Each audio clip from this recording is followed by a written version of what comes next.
Universidad Alberto Hurtado. CAES es líder mundial en corrección auditiva. Y Clínica Tabancura. Crecemos para abrazarte mejor en nuestro nuevo edificio que está por nacer. El primer café en cooperativa. Conduce Cecilia Robaretti.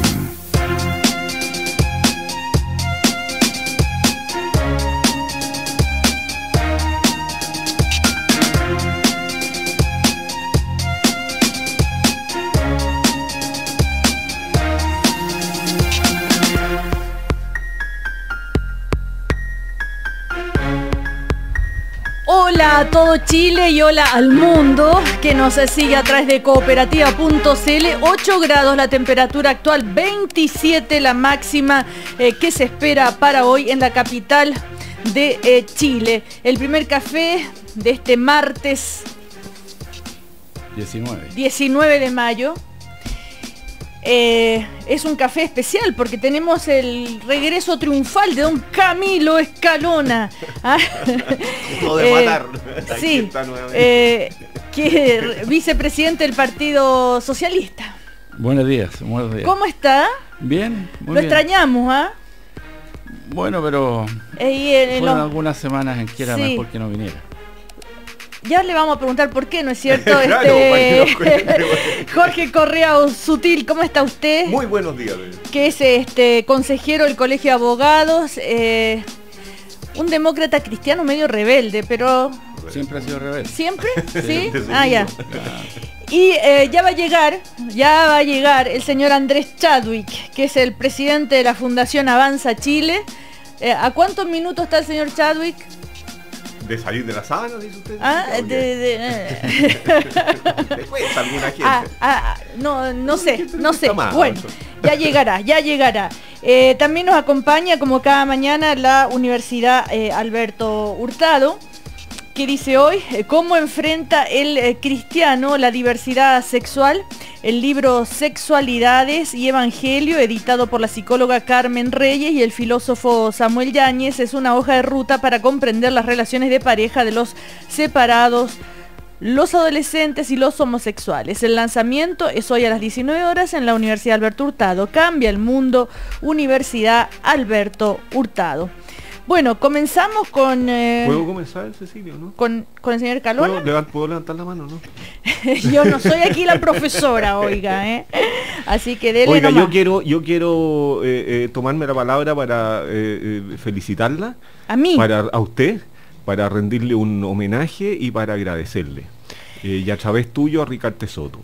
Yo creo que en pocas causas la gente se embarca a sabiendas de que no son causas propias. Ricardo era un hombre maduro, sabía perfectamente que la causa que estaba comenzando no era la causa que lo iba a beneficiar a él, sino que iba a beneficiar a otros que habían sufrido lo que él había sufrido. Y Cecilia Robaretti ha sido una continuadora de esa causa, y a mí me parece que el triunfo de ayer, en el sentido de finalmente que la sociedad civil hubiera podido convencer, presionar, persuadir, colocar este tema en primer lugar, y que Chile sea hoy día más solidario gracias a ese movimiento, merece un gran homenaje a ti, Cecilia. Muchas gracias, Jorge Correa Sutil. Y hay que hacer el reconocimiento a todas las asociaciones, a todos los parlamentarios que trabajaron para mejorar la ley, al subsecretario, en fin, hay mucha gente que hizo su trabajo, y ayer tuvimos la buena noticia, llegó el nuevo ministro de Hacienda. Para anunciar 10.000 millones de pesos más. Sí, él dijo, no es mi billetera, es la billetera de Chile. Y así que, y otras buenas noticias, así que sí, es un bonito momento, y no me apropio de nada. Por favor. No, y a través de Ricardo y tuyo a todos los que han luchado. Claro, y es solo un comienzo. Sí, claro, ya vendrán las reformas de la ley de y los mejoramientos y más billetera. Y todo lo que hay que construir sobre una base que es lo importante, creo yo, que no tengo mucha experiencia en esto de la política, ustedes saben de esto. Bueno, pero ustedes que son experimentados políticos me podrán, mejor dicho, el señor Camilo Escalona, que explique qué pasó. ¿Qué pasó? Que si iba a ser el vicepresidente o no, que que esto, que lo otro, qué va a pasar ahora con el Partido Socialista. Estamos esperando ansiosos en el primer café la presencia de Camilo Escalona, porque en los momentos clave no vino, se tomó un momento de reflexión o algo por el estilo. A ver. Bueno, yo pienso que por respeto a los auditores, a la radio, a la gentileza que has tenido tú, Cecilia, de invitarme al programa, en los días más álgidos de la disputa interna era mejor que no viniera. Porque la interpretación de los resultados en la primera semana exacerbó muy fuertemente las diferencias internas, y yo corría el riesgo de emitir opiniones que hubiesen involuntariamente utilizado este espacio para una opinión exclusivamente personal. Yo creo que la prudencia era aconsejable en el sentido de no concurrir. Era un momento sumamente ingrato, así que no correspondía. ¿Por qué tan ingrato, Camilo? Porque el partido tiene un sistema de votación en que se demora mucho en saber exactamente cuál es el resultado. Según el centro de cómputos de la lista que yo encabecé, aproximadamente a la 1:30 de la madrugada del día lunes, inmediatamente posterior al domingo, era evidentemente claro que la lista de la senadora Allende había ganado. Pero no a las 9:30 de la noche, cuando la lista proclamó una ventaja muy abultada que no correspondía. Con el curso del tiempo quedó claro que sí había ganado con amplitud, pero no tanta como se dijo al comienzo. Así había un punto intermedio al final, que había que esperar que el Tribunal Supremo pudiese procesar el conjunto de los resultados. Yo debo decir en todo caso que la lista de la senadora ganó. Nosotros hemos reconocido claramente ese triunfo. De 8 miembros de la mesa quedó muy claro que nuestra proporción le correspondía a 3, porque el estatuto establece que es una mesa integrada, es decir, tenía una representación superior a los 3/8 del total del resultado.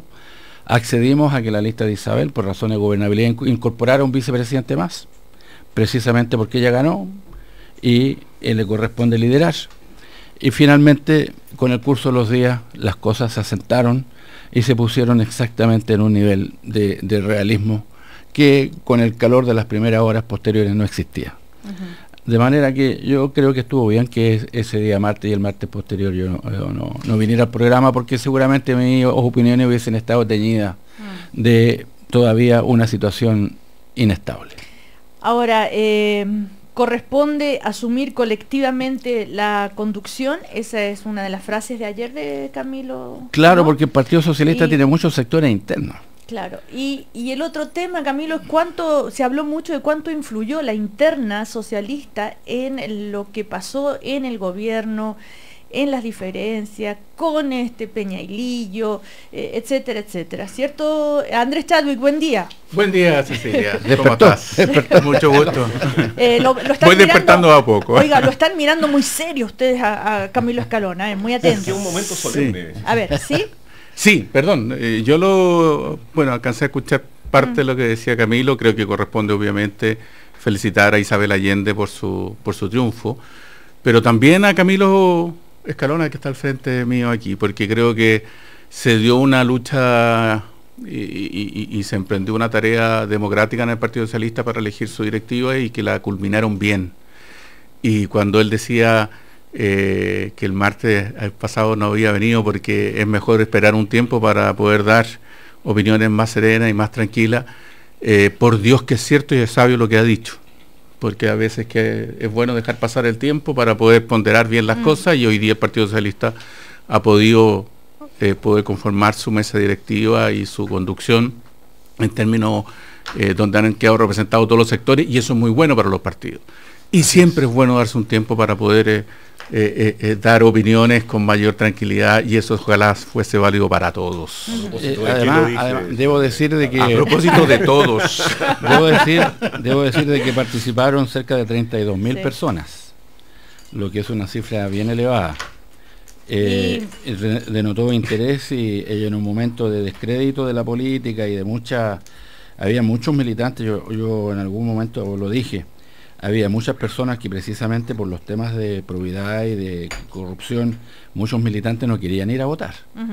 O sea, el debate que se produjo entusiasmó a que mucha gente rompiera su apatía y se incorporaran y fueran y participaran. Eso no es nada despreciable. Y la lista de Isabel tiene cerca de 11.000 votos, cerca de 17.000, la nuestra 11.000. Y yo quiero agradecer a todas las personas que realmente con esto hicieron un ejercicio de compromiso político muy importante y valorable en los tiempos que estamos atravesando. A propósito de la pregunta que yo le hacía a Camilo Escalona, ¿usted algo que decir? Si se habló en un momento de que la interna socialista había influido en el clima, el gobierno y la salida de Peña y Lillo, etcétera, etcétera, ¿cierto? Así se dijo muchas veces, sí. y yo creo que se hizo mucho cálculo como si hubieran habido muchos complot andando en el momento, y ahora volvió a reaparecer la idea de que la gente hace complot para sacar a la gente. Yo creo que no, yo creo que era un momento de opinión pública muy álgido y muy agudo, y se mostraron matices en quienes eran candidatos al Partido Socialista que ayudaron a reavivar un debate que era un debate mucho más público y ciudadano, creo yo. Yo no vi en esa discusión, que me parece una discusión legítima y que está instalada en la nueva mayoría, respecto de cómo enfrentar este tipo de situaciones con matices, creo yo, no con diferencias que nos vayan a quebrar, y que estuvieron presentes en ese debate. Yo quiero felicitar a Camilo de no haber venido las 2 semanas, quiero compartir con Andrea, hay un dejo de ironía en sus palabras, pero creo que uno cuando está pasando por esta revoltura y por situaciones que lo toman internamente de manera tan aguda, creo que es bueno darse unos días de respiro y de retiro y de discutir donde uno tiene que discutir y no fuera. Cecilia, sí, Andrés Chadwick, sí. En tu pregunta, hay veces que nosotros, quienes estamos en el mundo político, tendemos a ver todo dentro de la realidad de la visión política, más pequeña, más partidaria. El cambio de gabinete, y ha quedado demostrado con el tiempo, no obedeció como muchas veces comentábamos, que iba a esperar la interna o que no la interna. El cambio de gabinete simplemente obedeció algo que la gente aplicó y se sintió un sentido común mucho más poderoso. El gobierno, durante esta primera parte, estos primeros 13, 14 meses, hizo que el cambio de gabinete fuese imprescindible. Y así lo sintió, lo manifestó y lo dio a conocer la opinión pública, porque se produjeron situaciones tanto en la conducción política que debilitaron fuertemente al gobierno, tanto en la presentación de las reformas sociales, educacionales o tributarias, la situación económica, que hicieron que la presidenta Bachelet tuviese que recurrir a un cambio de gabinete ya quizá un poco en forma tardía, pero imprescindible y mucho más allá de lo que puede haber sido un tema del Partido Socialista. Bueno, ahora, Andrés Chadwick nos vino la semana pasada, esto ya lo comentamos ampliamente, el cambio de gabinete. Hoy la noticia ya es la partida del señor Jorrat, ¿verdad? Algo que decir, me imagino, al respecto, Camilo Escalona. Yo creo que Jorrat se fue atendiendo razones de buen gobierno, como se ha dicho. Yo creo que ayer afortunadamente había transparencia, porque ¿por qué razón? Porque quedó claro lo que ocurrió, ¿no? Él no se fue por una iniciativa propia, fue porque el gobierno le solicitó la renuncia. ¿Cuál es la renuncia? O sea, le pidieron que renunciara y él no aceptó. Entonces ahí le piden la renuncia. Claro. Es decir, una primera gestión de que hubiese una salida, por así decir, de común acuerdo, tomando la iniciativa, él declinó esa alternativa y se fue como corresponde por solicitud del gobierno, del cual es funcionario de confianza. ¿Cuál es la razón? Es, como se dijo, sacar a impuestos internos de los diarios. Es decir, una institución eminentemente técnica como impuestos internos no puede estar en el centro más álgido del debate político de la contingencia, ¿no? Es una razón de buen gobierno. Aconseja de que el director no esté en el ojo del huracán. Es una razón de buen gobierno. Y yo felicito a Jorrat, fíjese, que lo dijo ayer. Sí. Él señaló con entera claridad lo que había ocurrido. Él no se siente responsable de ningún hecho pernicioso, negativo o que afecte su propia probidad personal. Y en consecuencia le dice al gobierno, señor, yo no tengo nada de que arrepentirme y usted me tiene que pedir que me vaya y me voy. Ahora, pero él fue un poquito más allá. Les propongo, si me permiten, escuchar a Michel Llorrat, porque la única entrevista que él ha dado fue a Tele 13 anoche, que lo tomaron ahí a la entrada de la casa. Un golpe noticioso. Absolutamente, escuchemos. Me solicitaron, me sugirieron de que yo presentara mi renuncia voluntaria, y para mí renunciar significaba reconocer una serie de mentiras que se han dicho respecto a mi accionar, y por lo tanto indiqué que no estaba dispuesto a hacerlo y que si era necesario la presidenta tendría que pedirme la renuncia, que fue lo que ocurrió. Yo no soy del mundo político, entonces me cuesta calificar si hubo o no presiones. Lo que se me dijo es que era una decisión del comité político. Probablemente también hubo otros motivos. La reforma que hicimos, una reforma muy importante que le dolió a mucha gente. Nosotros hicimos una fiscalización profunda que no se hacía desde hace tiempo, en donde afectamos a empresas importantes. Yo creo que un conjunto de factores. ¿Se siente traicionado, por ejemplo, Michel? En realidad es una situación bien injusta, y he sido muy criticado, con mucha injuria, también con amenazas de muerte, los carteles que se publicaron, en fin. O sea, no ha sido una situación grata, pero yo estoy súper tranquilo porque hicimos una gran cantidad de cosas en un plazo muy breve. ¿Usted también se inhabilitó frente a todo esto que tenía que ver, por ejemplo, con Giorgio Martelli? Hay gente que opina con mucha ignorancia. Pareciera que tener conflictos de interés es un delito. Todo el mundo tiene conflictos de interés o puede tenerlo. Lo importante es qué uno hace con los conflictos de interés. Y el servicio, mientras yo estuve, hizo todo lo que correspondía hacer. ¿El ministro pudo haber afectado? No lo sé, yo con el ministro tengo una súper buena relación, nos conocíamos de hace años, me pidió que me quedara trabajando con él, una decisión que todavía no tomo, probablemente no. ¿Cuál fue el mensaje que le dio a los funcionarios públicos que trabajaban con usted? Bueno, les agradecí por toda la entrega de este año, recordé todo lo que hayamos hecho juntos, porque esto fue una cosa participativa. Yo felizmente cuento todavía con el apoyo de todos los funcionarios. Las dos asociaciones me fueron hoy día a expresar su afecto y su tristeza porque me hayan pedido el cargo. Bueno, son algunas de las declaraciones que hizo ayer Michel Llorrat. ¿Cuáles se le sorprende? Andrés Chadwi puso cara así cuando dijo amenaza de muerte. Sí, me sorprendió que utilizara o señalara esa expresión, porque eso es algo muy grave y por lo tanto va más allá de lo que puede ser la renuncia a un cargo de la importancia de impuesto interno. Me imagino que él, de sus dichos y especialmente de estas situaciones de presiones o amenazas de muerte, las podrá y deberá clarificar, porque son situaciones muy fuertes. Ahora, yo tengo una opinión, Cecilia, de que el servicio de impuesto interno es un servicio extraordinariamente importante para el país, donde no se pueden producir situaciones de incertidumbre jurídica, incertezas en las normas que se van a aplicar, dudas acerca de si existen acciones arbitrarias o discriminatorias, ni menos aún que exista o se dé a conocer un conflicto interno. Y ya cuando vimos en la prensa del día domingo de que los mails entre el director y subdirector de impuestos internos, su director jurídico, se publicaban, yo ahí al ver eso dije, hasta aquí llegó esto no podía, y nuevamente señalarlo, era una situación que no podía continuar. Ayer comentábamos eso, se hablaba de cómo es posible las filtraciones, ¿no es cierto?, de ese tipo. Ahora, él también en esta carta, Michel Llorrat, que le escribe a los funcionarios, él le envía una carta, dice, no es cierto que exista un quiebre interno en el servicio, actualmente la institución está más unida que nunca detrás del cumplimiento de la misión que nos impone la ley.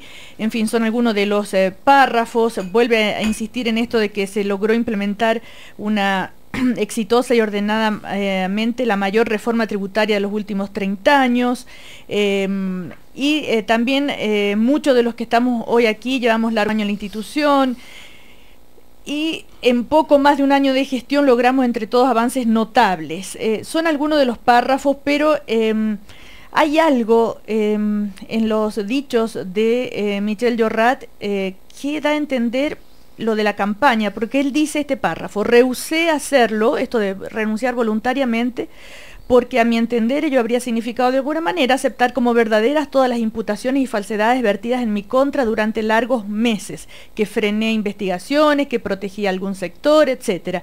En una campaña orquestada políticamente de la que lamentablemente participaron algunos pocos funcionarios, muy pocos afortunadamente.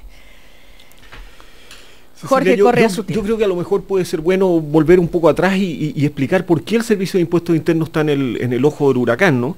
La reforma procesal penal dijo que la investigación en Chile la hacía solo el Ministerio Público, pero quedó una norma antigua que dice que en el caso de los delitos tributarios se requiere una denuncia o querella previa del Servicio de Impuestos Internos. Sin eso no hay investigación penal. Y esa que es una norma que puede ser muy razonable para las situaciones normales, porque en las situaciones actuales es muy complicada, porque hay dos intereses en juego. Uno es la máxima recaudación, que es lo que representa el Servicio de Impuestos Internos, y por lo tanto él puede decir, mire, no, yo no me voy a querellar contra usted, págueme los impuestos y estas multas, o ni siquiera las multas, y con eso el interés fiscal se ve satisfecho. Pero en estas situaciones no está solo afectado el problema del interés fiscal, está afectada la fe pública. Y entonces hay un criterio del Servicio de Impuestos Internos que para saber cuándo se va a denunciar y cuándo se va a querellar, que yo creo que bajo la presidencia de Jorrat fue notablemente errático, y eso creó un problema de incerteza. Jorrat dijo a pocas horas de que lo confirmaran en el cargo de que no iba a haber ninguna querella contra políticos, luego se rectificó o precisó y dijo que no iba a haber querella contra las personas que hubieran entregado boleta, luego hubo una denuncia porque no había delito. Y eso es parte de porque no tenían los elementos suficientes para hacer una acusación. Porque no es una actuación que él dijo fuese delictual. Enseguida hubo una querella contra Jovino Novoa y algunos otros. Entonces vino la presión para decir, mire, trata igual todos los casos, queréllese contra Martelli. Y él dijo que estaba inhabilitado, pero luego no estaba inhabilitado. Y luego se querella contra Martelli, pero no contra la empresa que lo había contratado a él. Entonces yo creo que aquí hay una situación en la cual la presión tan aguda era difícil de resistir por un director que tenía él mismo una boleta entregada en contra de una de las personas que estaban siendo perseguidas. Esa presión yo no se la doy a nadie. Y a mí me parece que cuando uno está en un cargo de confianza, cuando está de por medio el bien de la República, el problema de la justicia o injusticia, de las características técnicas, incluso morales de Jorrat, no están en discusión. Lo que pasa es que el país necesita que el Servicio de Impuestos Internos fije una línea, la sostenga, la explique al país y que resista las presiones. Y eso no estaba resultando bajo la dirección de Jorrat. Él debió entenderlo, y yo creo que habría sido mucho mejor que se hubiese ido con una renuncia voluntaria, que no implicaba reconocer nada de que él hubiera hecho cosas irregulares, sino que simplemente decir, mire, para el actual momento, para la presión que ha habido el Servicio de Impuestos Internos, es mejor que haya una persona que no haya estado recibiendo remuneración de Martelli. Yo creo que eso es, digamos, y me parece que esta es una esperanza de que el servicio logre contenerse, logre volver al servicio profesional y fije una línea respecto de qué es lo que se va a denunciar y qué es lo que no se va a denunciar, que sea objetiva, que no sea para unos sí, para los otros no, sino que diga, mire, estos son los criterios, y que los fije de una vez y para siempre y los aplique después irrestrictamente. Ahora, los funcionarios del Servicio de Impuestos Internos salieron en defensa de Michel Jorrat. Puede haber sido un muy buen director interno, Cecilia. Yo creo que es que el problema es que eso no está en discusión y él siente que él mismo está cuestionado, porque bueno, cuando uno está en un lío, Camilo Escalona se abstuvo de venir a estos programas porque estaba metido en la lucha. Yo creo que cuando uno está en la lucha no tiene la perspectiva para mirar las razones por las cuales debe salir. Yo creo que Jorrat debía salir por eso. No porque estuviera en entredicho su honra, no porque estuviera en entredicho su capacidad profesional, no porque estuviera en entredicho que hubiera dirigido bien el Servicio de Impuestos Internos. Ahora, tampoco hay que atribuirle la reforma tributaria, por favor, la reforma tributaria no la hizo Jorrat. No, habla de la aplicación, de cómo se empezó pero ahí tenía que dictar más reglamentos y faltaron. Bueno, pero en todo caso, aclarar lo siguiente, la primera parte, lo que escuchamos de Michel Jorrat, efectivamente es parte de la entrevista de Canal 13 anoche. El resto es ante todos los periodistas ya que estuvo hablando. Y anoche en la entrevista a Canal 13, que Camilo Escalona también la escuchó, él hace más precisiones respecto, habla de ignorancia de muchos en cuanto a lo que necesita el Servicio de Impuestos Internos como datos concretos para poder sostener una acusación. La interpretación que yo hago de sus palabras es distinta, porque él dice que hay ignorancia, explica que el conflicto de interés no necesariamente puede significar un delito, pero ahí viene a la aplicación de aquella vieja idea que dice que la mujer del César no debe serlo, sino que parecerlo. Es decir, en este caso, la razón de buen gobierno, yo la comparto con con Jorge Correa, la razón de buen gobierno es que la autoridad que dirige el Servicio de Impuestos Internos no puede tener ningún tipo de compromiso, ni directo ni indirecto, con las causas en que el servicio esté comprometido. Y esa razón de buen gobierno aconsejaba hacía varias semanas que él no hubiese estado en ese cargo. No, yo me refería a cómo hay que preparar los casos y tener los antecedentes suficientes para que después sostener las acusaciones y que no sean rechazadas. Eso me refería, que no es cuestión de llegar, que se necesitan muchos antecedentes y pruebas desde parte del Servicio de Impuestos Internos. Eso es evidente que es así, Cecilia. Andrés Chávez. Es evidente que Impuestos Internos tiene que tener y recabar todos los antecedentes para poder hacer la aplicación de la ley que corresponde. Si lo que está en juego, y yo comparto lo que ha dicho Jorge Correa y Camilo, es que desde hace un tiempo estaba ocurriendo con el Servicio de Impuestos Internos que existían aprehensiones y dudas acerca de cuáles eran la objetividad en términos de la interpretación jurídica, cuáles eran las certezas acerca de las normas que se iban a aplicar, cuál era la forma en que iba a actuar frente a uno u otro caso. Se requería de una acción institucional, como ha caracterizado Impuestos Internos, más clara, objetiva y fuera de debate político.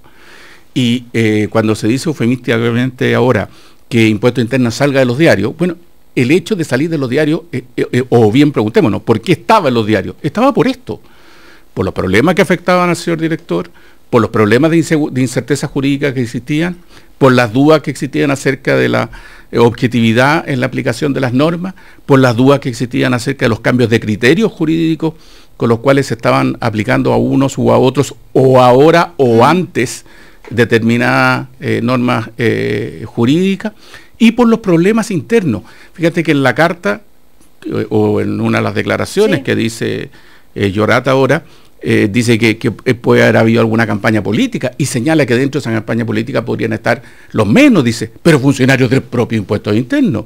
Entonces, obviamente esa es una responsabilidad del director y de la conducción de Impuestos Internos, dar garantías a todos de un servicio completamente imparcial, autónomo, objetivo, que aplica la ley como corresponde, que se toma sus tiempos, obviamente, para recabar los antecedentes, pero que no tiene este grado de conflicto ni interno ni hacia la comunidad, como lo hemos observado durante este tiempo. Yo prefiero que el gobierno le haya pedido la renuncia, porque la razón de buen gobierno es del bien común del país en su conjunto, y en ese sentido, claro, es más válida la razón institucional que simplemente una conclusión a la que la persona pueda llegar, porque eso es enteramente opinable, porque él puede decir, no, yo lo estoy haciendo bien, mire, me están tratando de perjudicar, tengo 2 o 3 disidentes, pero el grueso de los funcionarios están conmigo, yo lo hice bien en la reforma tributaria, no, pero la recaudación del IVA, en la recaudación, en fin, pero lo que no cabe ninguna duda es que había que terminar con una situación en que aparecía Impuestos Internos como juez y parte en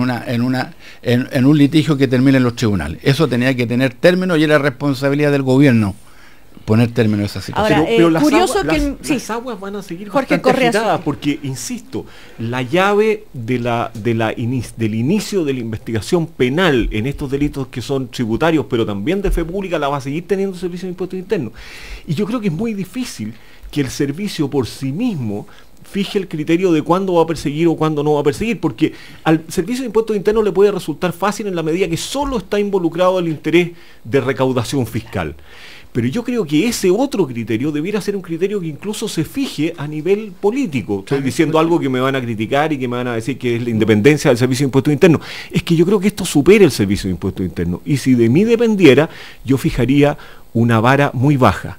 Esto es, yo entregaría a la investigación, daría el pase para la investigación del Ministerio Público y dejaría que el Ministerio Público evalúe si los antecedentes tienen la suficiente densidad, tienen la suficiente seriedad y si tienen el impacto necesario para perseguir penalmente. Porque yo creo, insisto, de que este problema supera al Servicio de Impuestos Internos, y más allá de lo anecdótico de quién lo vaya a dirigir, me parece muy difícil que el Servicio de Impuestos impuestos internos por sí mismo resuelva una cosa de esta naturaleza bajo la presión en la cual inevitablemente va a estar, porque el interés de muchos grupos políticos y de muchos personeros de mucha importancia es que este criterio se defina aquí o allá, y eso lo va a someter a presiones muy difíciles de sostener, sobre todo además ahora para un subrogante. Ahora, Andrés Chadwick. Sí, interino. ¿Sabe? Yo lo que ocurre en lo que y la otra pregunta, hay que echar también, hay que pedirle la renuncia a Vargas. Segunda pregunta. A ver, yo creo que impuesto interno requiere, hoy día, frente al problema que ha enfrentado, requiere y espero que el ministro de Hacienda y la Presidenta de la República sí lo tengan claro, y creo que el hecho de haberle pedido la renuncia al director indica que lo tienen claro, que requiere de una reestructuración o de una reorganización en su conducción superior que sea más amplia que la actual. Y en el punto que plantea Jorge, yo creo que eso es una definición que el mundo político, el gobierno y el legislativo tienen que adoptar. Porque hasta el momento, y no es que se haya tomado solo una norma antigua cuando se hizo la reforma procesal penal, sino que se discutió en el Parlamento. Y se optó porque impuestos internos quedase en manos de impuestos internos la acción penal, solo para poder ser ejercida por impuestos internos, porque se entiende en nuestro ordenamiento jurídico que impuesto interno tiene una finalidad recaudatoria, y por consiguiente el uso de la acción penal solo por parte de impuestos internos, lo que es un instrumento para poder lograr esa recaudación.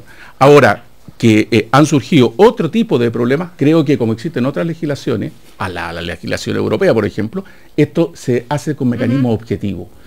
Puede tener la acción el Servicio de Impuestos Internos, pero se hace con elementos objetivos precisamente para evitar este tipo de problemas que hemos vivido en este tiempo.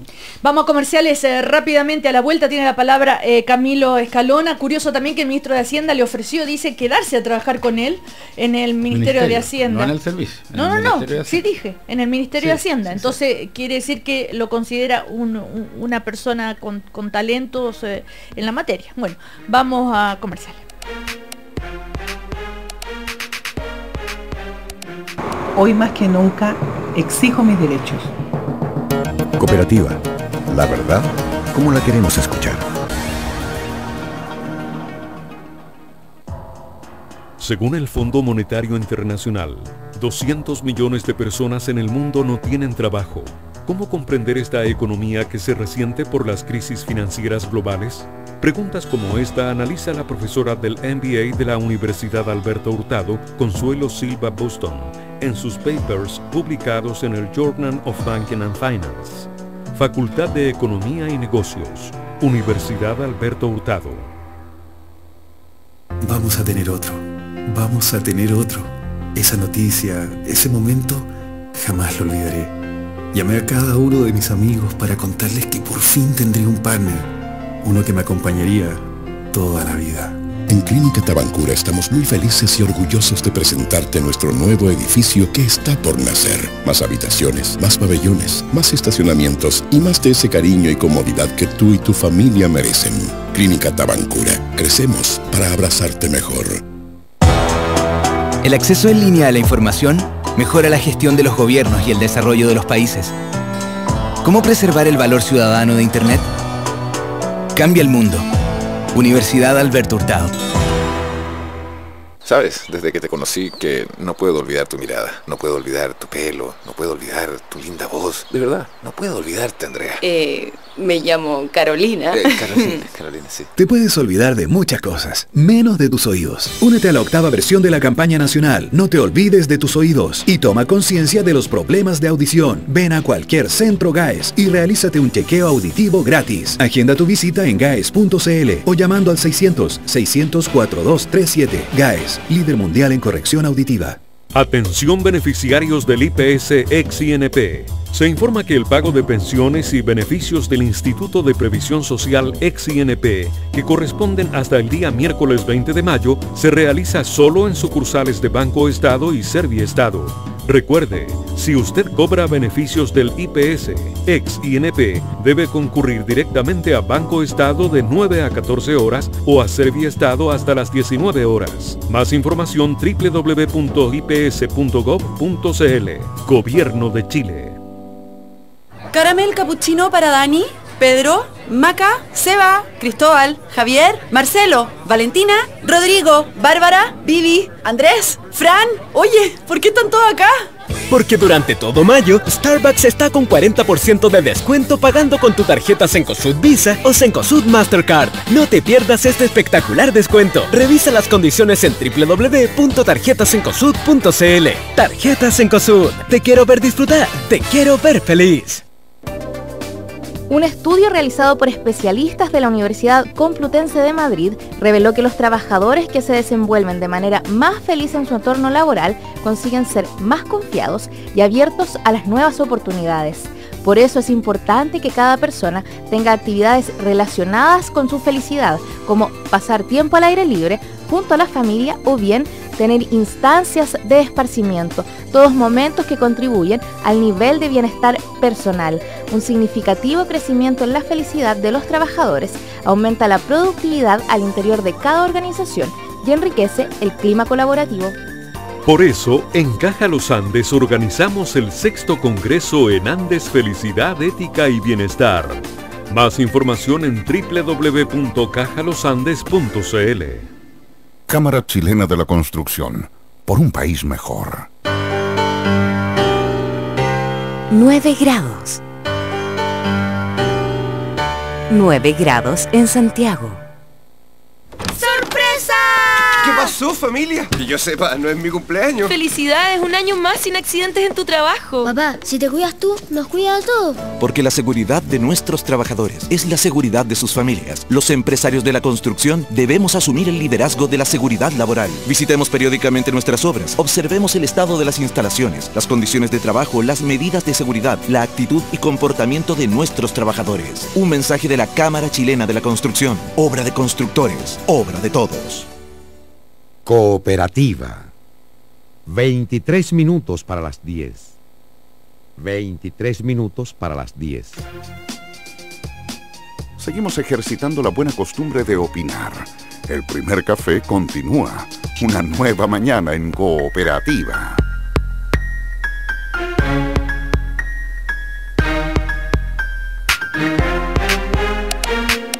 Seguimos en el primer café. Únete a la campaña nacional No te olvides de tus oídos y en mayo hazte un chequeo auditivo gratuito en cualquiera de los centros GAES del país. Agenda tu visita en gaes.cl o al 600-600-4237, una iniciativa de GAES para cuidar nuestra audición. Y también vuelve Expo F11, la Feria del Fútbol, ahora en el Mall Florida Center, copas, premios, zona de niños, clubes y además un imperdible partido de las estrellas entre Chile y Colombia. Esto es del 5 al 7 de junio. Más información en expof11.cl. Y está también la nueva clínica, el nuevo edificio de la clínica Tabancura. Es un edificio moderno con más habitaciones, pabellones, y el eslogan de la clínica Tabancura ahora es: crecemos para abrazarte mejor. Seguimos en el primer café con Camilo Escalona, Jorge Correa Sutil, Andrés Chadwick. Estamos en streaming. Ustedes nos pueden seguir también a través de cooperativa.cl. La palabra había quedado en Camilo Escalona por el tema del Servicio de Impuestos Internos y después a ver si dicen algo sobre lo que se viene el 21 de mayo. Bueno, yo creo que la ley tiene que clarificar las preocupaciones de Jorge Correa en este caso, porque no es simplemente un problema de política contingente o de acuerdo del comité político, porque si no eso induciría a que se mantenga la crisis de confianza que está afectando a la opinión pública, porque como se dice de que el comité político tomó el acuerdo que se fuera, eso no puede ser. El cargo depende de la Presidenta de la República, y este servicio tan importante fue motivo incluso de artículos que se incluyeron en la reforma tributaria respecto a sus facultades. Entonces es esencial que si hubiese quedado alguna duda se resuelva por el mecanismo de la ley. Yo creo que no hay duda. Yo creo que él tiene que actuar, ¿no? Que es una institución que está respaldada por la ley para haber tomado las iniciativas pertinentes y actuar, y no quedar en una situación pasiva como la que hemos estado criticando. Pero Camilo, ¿qué significa actuar? Porque yo entiendo porque si tú tienes a la vista lo que el Servicio de Impuestos Internos tiene que tener a la vista, primero las probabilidades de que haya una sanción respecto de un emisor de una boleta, aquí me van a incendiar, pero son jurídicamente muy bajas. 2, para la recaudación fiscal puede ser mucho más interesante una vía civil de compensación de todos esos fondos, incluso con las multas. Estoy seguro que muchas de las personas que se ven involucradas en esta situación estarían felices de pagar los impuestos, las multas, el impuesto a la ley de donaciones y lo que fuere, con tal de salir del lío. Entonces, para el Servicio de Impuestos Internos, si él aplica su criterio, sus propios intereses, su razón de ser, que es la recaudación tributaria, no debe denunciar. La única razón por la cual debe denunciar es una razón que lo desborda, que es una razón de fe pública, y esa cuestión no la puede medir el Servicio de Impuestos Internos. A ver, está llamado a hacerlo. Solamente un apunte. Los funcionarios, como le decía, del Servicio de Impuestos Internos, esta mañana en entrevista del diario de Cooperativa, dijo, hubo pasada de cuenta, dice Juana Pablaza, presidente de la Asociación de Fiscalizadores, y lamentó que el gobierno le pidiera la renuncia al director. Habla también, desliza algo de esto de cuentas políticas, en fin. Y respecto a esto de que hay que tener las pruebas, como lo que dice Jorrat es que dijo ayer que se necesitan 30 días para reunir, por lo menos, dice, habla de que los plazos son distintos, que no se pueden hacer denuncias sin ver los antecedentes de las personas, que eso pueden ser 30 días, entonces de ahí fue esa demora. Cecilia, fue la explicación que hizo anoche Jorrat. Quería precisar eso, Andrés Chávez. Solo para precisar una cosa. Tanto obviamente él tiene el legítimo derecho a los funcionarios a hacer una declaración, como de la conversación que hemos tenido hoy día, claro, se desprende clarísimo que Impuestos Internos estaba en un problema mayor. Y que lo que ha hecho la Presidenta de la República, porque se trata de un cargo de confianza, es lo que corresponde, pedirle la renuncia a su director, que es su máxima conducción, porque el solo hecho de estar discutiendo de esta forma, de que si Impuesto Interno puede o no puede hacer esto, debe o no debe hacer esto otro, debe aplicar la norma A o la norma B, debe ir a tribunales o debe recaudar, eso ya implica o se le quita un elemento esencial al Servicio de Impuestos Internos, que es dar certezas jurídicas a quienes son los contribuyentes.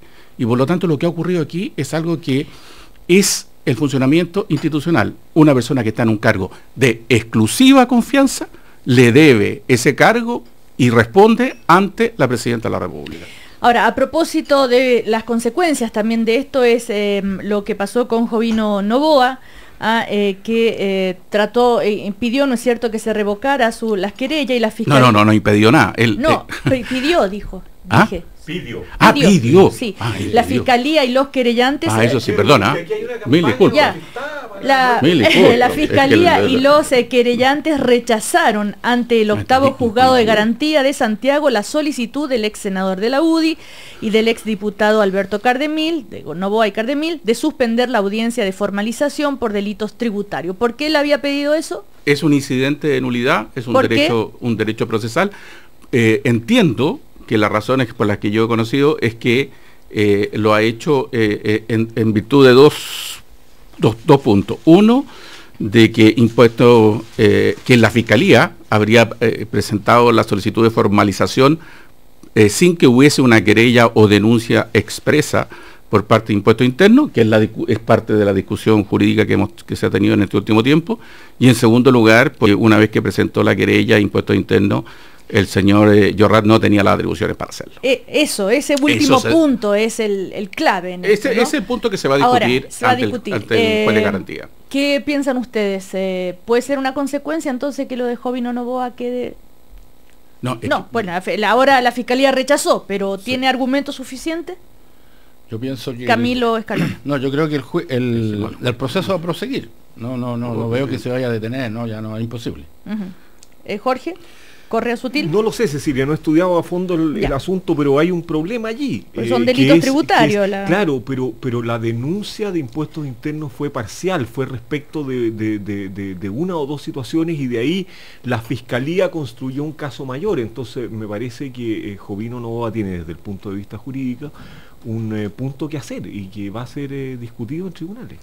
Sobre servicio de impuesto interno, opiniones de alguien que trabajó, dice allá: la razón de ser del servicio de impuesto interno no es la recaudación tributaria, para eso está la tesorería. La razón de ser del servicio de impuesto interno es la fiscalización del correcto pago de los impuestos. Está muy bien. Está muy bien. Corrección hecha, pero no es la defensa de la fe pública en materia de limpieza política, de campañas políticas, que es donde está metido ahora. Que se paguen los impuestos y el organismo técnico que recauda materialmente la tesorería, porque se paga en tesorería. Pero es una corrección correcta. Correcta. Agradecer. Técnicamente correcta. Yo la agradezco. Entonces es importante lo que dice los fiscalizadores esta mañana, si apoyan a Jorrat. Sí, pero esto no es un problema corporativo. Okay. Si Jorrat puede haberlo hecho muy bien en los beneficios internos que logró, en las condiciones laborales, que son todas muy importantes. El problema es otro. El problema es tener un servicio de impuestos internos que tenga un criterio respecto de delitos o de situaciones irregulares que afectan la fe pública. Bueno, eso en cuanto tenemos ya, se despejó el tema Servicio de Impuesto Interno, hay nuevo ministro de Hacienda, se despejó esa parte. Tenemos un director interino, este cargo es por alta dirección pública, que después, ¿no es cierto?, es ratificado, como lo fue también en el caso de Jorrat. Recordemos que él hacía parte, también llegó por alta dirección pública, ¿no? Quedó en la última terna. Ahora, se viene el 21 de mayo, ya empiezan las conjeturas, qué es lo que se espera de lo que diga la Presidenta de la República. Andrés Chadwick, como oposición, ¿cuál es la mirada? Me gustaría escuchar de la Presidenta de la República un ordenamiento legislativo que demuestre y que represente un significado más profundo del nuevo y el cambio de gabinete que se ha hecho. ¿En qué sentido?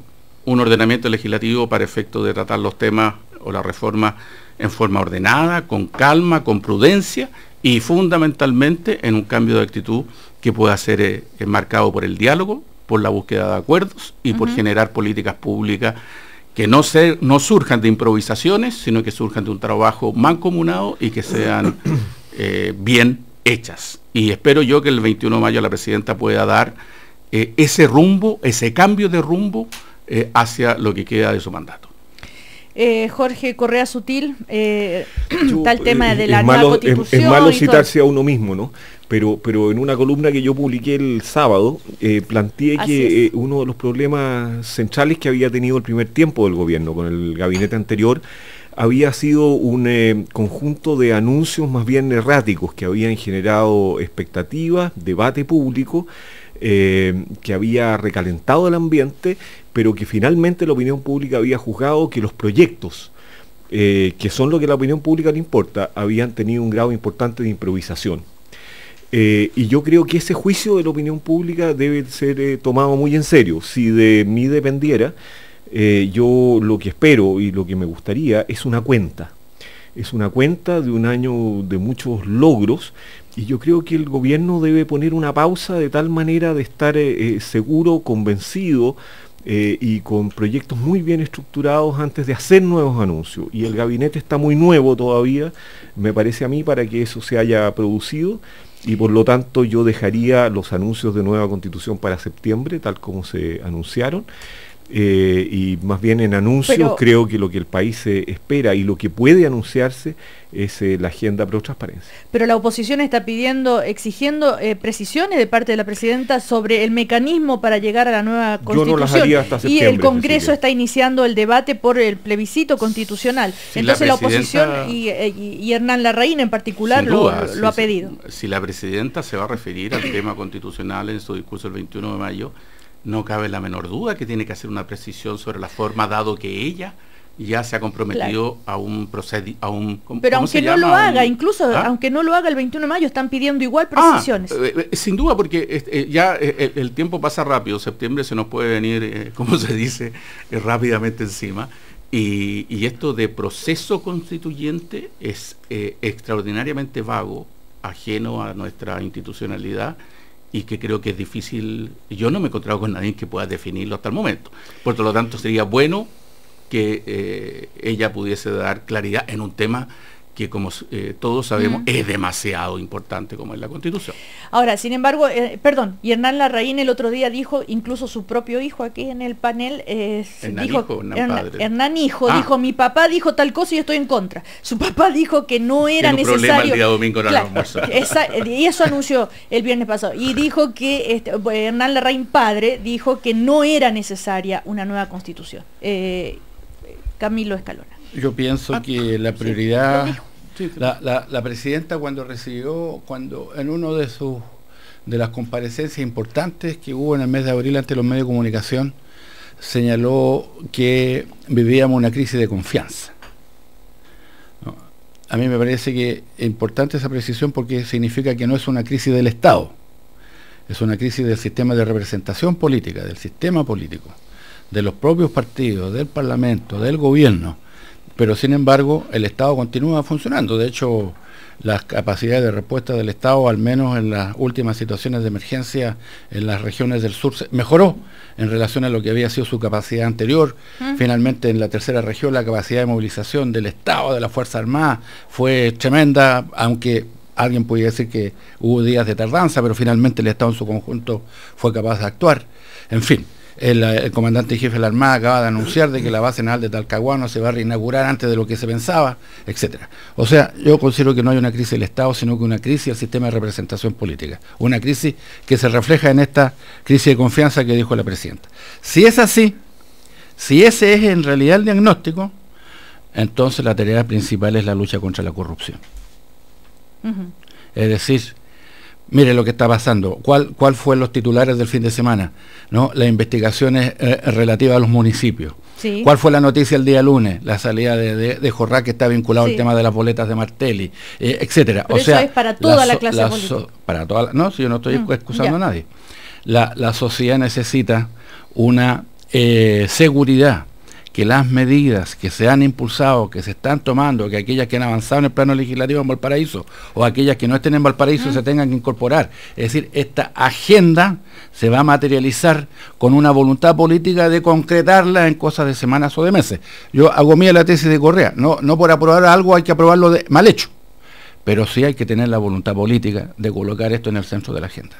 Si solo es un discurso general respecto de los sueños de país, no será suficiente, porque hoy día la opinión pública exige más, exige una voluntad concreta para resolver este problema de la crisis de confianza que tiene nuestra sociedad. Lo segundo que quisiera decir es que no se puede eludir el problema del crecimiento, porque tenemos crecimiento bajo y con el actual crecimiento no vamos a resolver las tareas sociales que no hemos presupuesto. Tercero, hay un problema de seguridad pública que se tiene que enfrentar también. Y luego hay un problema de la gestión en varias áreas, en varios municipios, que ese necesariamente también se tiene que abordar. Y la Constitución, Jorge yo quiero suscribir y firmar las palabras de Camilo Escalona. Esa sería mi agenda. Sobre el problema constitucional, Cecilia, yo quiero decir de que voy a sumarme a la idea de la campaña orquestada. Yo creo que la oposición está haciendo su tarea, está tratando de apurar el tranco allí donde las cosas no están afinadas, para ver si se produce un problema de tal manera que los caballos corriendo se tropiecen y sacar beneficios de eso. Yo creo que es claro de que en el transcurso del primer año hay una promesa de este gobierno de nueva constitución. Está claro de que todavía no hay claridad respecto de por dónde se va a hacer ese proceso constituyente para lograr culminar en una nueva constitución. Eso no está definido, yo no lo he visto definido y creo que tiene razón. Y por lo tanto, si no está definido, lo primero que hay que producir al interior del gobierno, conversando con las fuerzas políticas, es una definición acerca del proceso. Y mientras eso no ocurra, continuar con anuncios a mí me parece que crea un conjunto de expectativas y crea ruido al interior de la nueva mayoría, donde la Camila Vallejo le pide a Burgos que define y Burgos le dice que no le está entregando. En fin, va a crear solo problemas políticos. Entonces yo no mencionaría el tema constitucional hasta septiembre. Esa es la promesa de la Presidenta de la República. Andrés Chadwick, mire lo que dice Jorge Correa Sutil sobre la oposición que está haciendo cosas para que se tropiece. Que es malévola. Que malévola. No le corresponde a una oposición, si la oposición tiene que hacer... Tiene que ser malévola? Pucha, pero no. Es una oposición muy positiva. Pero... Es que Jorge está viendo el mal donde no corresponde. Yo, para cerrar, Cecilia, en 2 puntos. Uno, en lo del 21 de mayo, así como la presidenta escuchó a la gente e hizo el cambio de gabinete, lo que yo creo que correspondería ahora, que era ojalá si fuese, la presidenta también escuchar a la gente en los cambios de fondo, y que ella pudiese hacer una agenda o una propuesta al país donde cambiara sus prioridades, dejase de lado su adhesión o su compromiso casi religioso con el programa, y escuchar a la gente en los temas que a la gente hoy día le está pidiendo. Sí, mejorar todo lo que es nuestra institucionalidad de corrupción, pero fundamentalmente también el crecimiento del país, mejorar las condiciones económicas, mejorar los temas de salud, mejorar la seguridad ciudadana. Ahí están las prioridades de la gente, eso es lo que la gente está pidiendo, y ojalá la presidenta lo sepa escuchar. Y del tema constitucional, por favor, yo no sé si la oposición es buena, mala o regular, porque dice despejemos, demos seguridades. ¿Qué es? Se dice que va a haber una nueva constitución. Yo no sé todavía cuál es su contenido ni cuál es la forma, y estamos hablando de un aspecto central en la institucionalidad del país. Por lo tanto, despejemos el tema constitucional. Puede ser el 21 de mayo, puede ser el 21 de junio, no sé, ahí puede haber alguna, da lo mismo. Despejemos pronto de qué forma se pretende hacer y qué es lo que se quiere hacer y con quiénes se quiere hacer. Ahora, y hoy día la oposición lo que ha planteado es que nosotros creemos que no se requiere una nueva constitución, pero sí, y obviamente, puede haber un proceso de reforma constitucional, pero que sea institucional y que sea entre todos, y para eso la oposición está presente.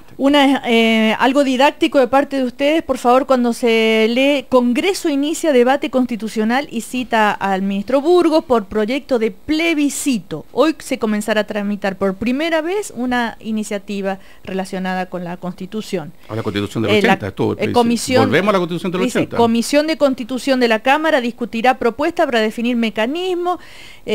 Algunos líderes oficialistas insistieron en que Bachelet precise el proyecto en el 21 de mayo, pero ¿qué es esto de iniciar un debate por proyecto de plebiscito? Yo diría que no por primera vez. De nuevo. Esa es una pretensión que siempre... A ver, Camilo Escalona. Un parlamentario que recién llega al Parlamento siempre quiere que las cosas que él dice se discutan por primera vez. Claro, pero no es así. No es así. La historia de la República es mucho más amplia, y en el paquete de reformas constitucionales que se discutieron durante 4 años, entre el 2000 al 2004, que culminaron en el 2005 con un gran acuerdo constitucional que terminó con los senadores designados, los vitalicios, el cambio del Consejo de Seguridad, terminó la inamovilidad de los comandantes en jefe, etcétera, y otras grandes reformas, que el paquete más importante que se ha aprobado, también se discutió el tema del plebiscito. Lo que ocurre es que no hubo acuerdo en esa ocasión para resolverlo. O sea, este es reiniciar una discusión, retomar un diálogo que hasta ahora... No, todo diálogo constitucional es positivo. Retomar un diálogo con vista a incorporar en la Carta Fundamental la herramienta de plebiscito, que en este momento no es posible de aplicar, porque está hecho de tal forma que una propuesta del presidente de la República debiese ser rechazada por las dos cámaras, ¿no?, en un mecanismo súper complejo, para que sobre ese punto y no sobre otro se pudiera hacer un plebiscito. Es decir, sobre temas de país en que fuera conveniente convocar un plebiscito no se puede hacer. En consecuencia, abrir un diálogo constitucional respecto de incorporar esa herramienta de la Constitución, naturalmente que como diálogo ojalá que sea un diálogo constructivo y avanzase hacia soluciones. A manera anecdótica. La Constitución dictada en 1980, en su versión original, contemplaba el plebiscito para efecto de una nueva Constitución o reformas constitucionales que se hicieran al amparo de esa Constitución. ¿Y entonces? Por lo tanto, nada nuevo bajo ¿Por qué no se hizo bajo el Correa Sutil? Yo me voy a tirar se modificó en su momento. Cecilia, yo creo que en democracia. Yo creo que el plebiscito es un mecanismo que en ciertos márgenes es extraordinariamente conveniente. Si alguien se ilusiona que vamos a llegar a una asamblea constituyente a punta de plebiscito, está pensando en una demencia que rompe la idea esencial de democracia. Para instalar una asamblea constituyente, usted tiene que al menos fijar ¿quién le elige? ¿Cómo le elige? ¿Nacionalmente o territorialmente? ¿Con sistema de proporcional? ¿Con sistema de regiones? ¿Con sistema de...? ¿Cómo se va a votar al interior de esa asamblea constituyente? ¿Por simple mayoría o por un quórum calificado? Las diferencias al interior de eso se van a plebiscitar y por lo tanto va a haber un voto de mayoría y minoría, o va a haber solo una mayoría. Esa cuestión, una cuestión de esa naturaleza, es una decisión constituyente que no puede tomar la presidenta de la República, ni esta, ni ningún presidente de la República, para someter a plebiscito. Eso requiere discutirse en el Congreso Nacional. Por lo tanto, si alguien se ilusiona que a través de plebiscito vamos a llegar a una asamblea constituyente, me parece que está intentando destruir las bases esenciales de lo que es una democracia. No de la actual constitución, no, de lo que es una democracia. Camilo Escalona. Lo que ocurre es que hay un grupo de diputados que yo creo con buena intención, pero desconociendo el problema de fondo, piensan que se podría instalar la idea de plebiscito y que ese plebiscito acordara convocar una asamblea constituyente.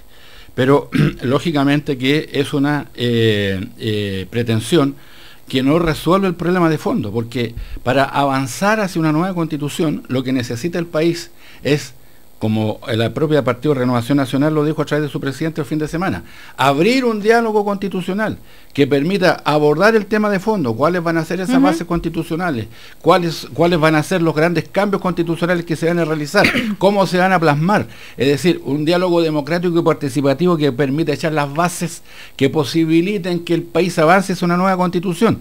Cualquier intento de saltarse las etapas y de hacerlo simplemente por la vía de un procedimiento audaz que alguien piensa que descubrió la pólvora de esa manera no va a funcionar, porque no permite avanzar hacia una nueva constitución, entrampa y paraliza avanzar hacia una nueva constitución. Por eso yo creo, Cecilia, que se requiere una definición pronta, porque mi impresión es que un proceso de reforma constitucional no va a ser parte de este gobierno, y yo esperaría que este gobierno se concentrara fuertemente hoy día en los problemas actuales. Recuperar confianza, mejorar gestión y priorizar los temas sociales. Para tener una mejor gestión, Chile necesita una nueva constitución. Bueno, entonces definamos. Chile necesita una nueva constitución. Jorge Correa Sutil. Ese es un proceso muy complejo que no está definido todavía, y no apuremos el tranco, en septiembre se va a anunciar. Ojalá, por eso definámoslo. Bueno, hoy día están tan amigotes, ¿ah? La UDI, la DC, el Partido Socialista, amiguis. Ya. Hay que revisar lo que cada uno de nosotros dijimos. Ojalá sea el signo de un nuevo tiempo, como dijo el ministro del Interior, que a él le gustaba el diálogo y le gustaba si hubiera un acuerdo político para hacerse una nueva constitución, el país lo aplaudiría. Por supuesto. Gracias, que les vaya muy bien. Hasta la próxima semana. Ya estarán comentando seguramente lo de la cuenta pública del 21 de mayo. Nos vamos del 5 al 7 de julio. No te pierdas Expo F11 en el Mall Florida Center. Copas, premios, clubes. Además, un imperdible duelo de estrellas entre Chile y Colombia con Zamorano y el Pibe Valderrama, entre muchos otros. Más información en Expo f11.cl.